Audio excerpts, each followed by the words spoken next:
This is a video of an 8mm film which was made about the training done by an age group team of 12-year-old boys to swim the channel in 1968.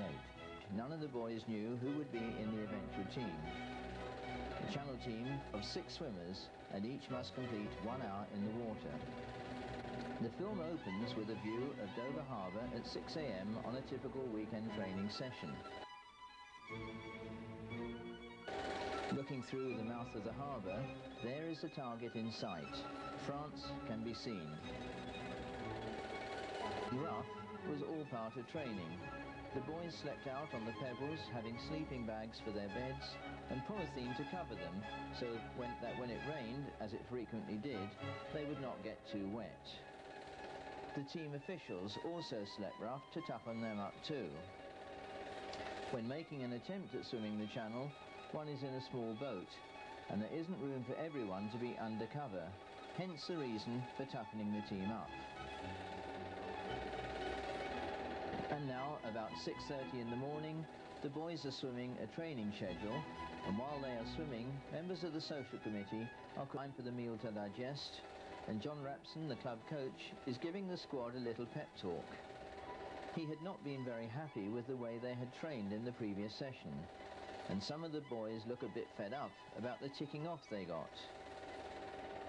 On some sessions, we allowed the squad, sometimes for safety reasons, to swim in a group, as we did, for instance, in the last session. On occasions, this led to a lot of chatter and the training not being of very good quality. On other occasions, the squad were paired off to near equal ability, but unfortunately, it was back to training. The squad had trained to swim from France to England on August the 26th, a neat tide. They were trained to be at a peak for this period, and to keep trained athletes at that level is quite hard. There had to be fun as well as training, or else the squad would have got stale and depressed. For an attempt from France to England, so we had to go the other way. And here is the squad at 10 o'clock in the morning on the eastern arm of Dover Harbour.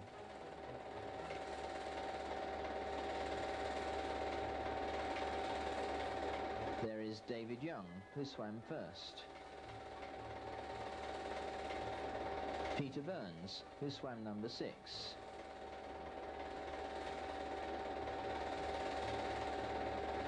Stephen Underdown, who swam number 5. Kim Taylor, who swam number 3. Kevin Tetmar, who was one of the reserves. Peter Chapman, who swam number 4. Jonathan Marsh, the other reserve. And Richard Field, who swam number 2. And now the squad are on the boat and are all wondering who would be in the team to make the attempt. The time, 11:52, and the first hour having been completed, the number 2 swimmer had to swim past David before David touches the pilot boat to complete a fair takeover. And that is the distance that David completed in his first hour.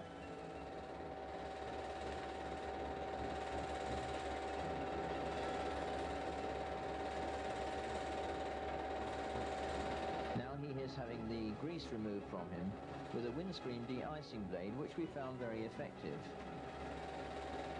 A very triumphant looking youngster there as he has finished his first hour. We were soon to encounter our first hazard.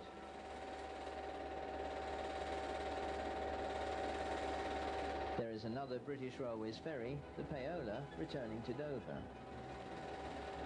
And here was our hazard, the Townsend Ferry, Free Enterprise III, which radioed Dover Harbour to find out if an attempt was taking place, and on being told yes, the captain brought his huge boat to within about 30 yards of our starboard side. Richard looked up and thought it was going to collide with us, and naturally enough he was very worried, so much so in fact that he almost came to the side of the boat to hold on, which if he had done would have ended our attempt. Now it is 12:52 and the third swimmer, Kim Taylor, has taken over, and as you can see, the sea has got a bit more choppy.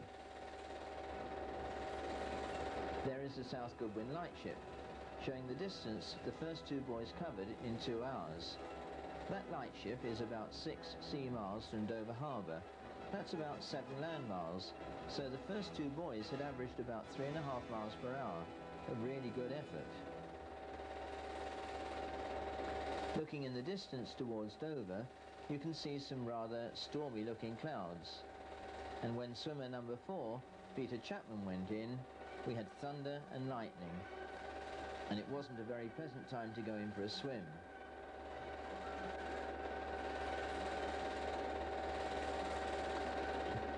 And there is Kim Taylor, having finished his first